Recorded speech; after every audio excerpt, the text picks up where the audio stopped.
There's been a foundry on Arsenal Island for well over a century. While it's changed locations over time, it's still there today. One thing that hasn't changed, it takes a lot of heat to melt metal. This is it. It's the U.S. Army's only active foundry. That means we're unique. They call upon us and we get it done. The sight is mesmerizing. Men in silver suits working with melting metal. We load the furnace, we put scrap steel in, we work with our metallurgists on the chemistry. It's more complicated than it looks.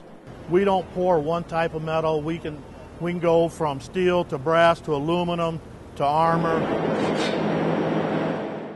Waiting nearby are specially designed molds. In this case, they're making something for a Navy ship. It's a part that goes around the front of the ship for their sonar system. But moving a ladle loaded with 6,000 pounds of liquid metal requires help from above. A crane operator is a critical part of the team. Looking down and trying to control something that heavy can be quite difficult. And then plus I can see things that the other people can't see, so I can signal them if we do have a safety issue.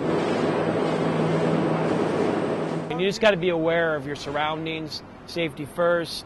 You can't be afraid of the metal. It is dangerous, but you can't be afraid of it. When it's time to pour the molten metal into the molds, there's little margin for error. It's a 2-inch opening, then the top of the runner cup's probably 8 inches.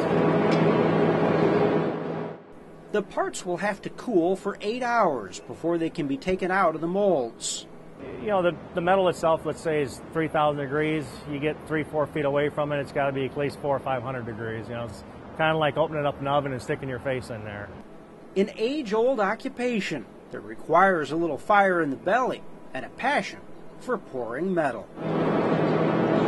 In the early days of the arsenal, the foundry melted down Civil War cannonballs to make railings, fences, and other accessories for Quarters 1 and the stone shops. Steve Long, CBS 4 News this morning.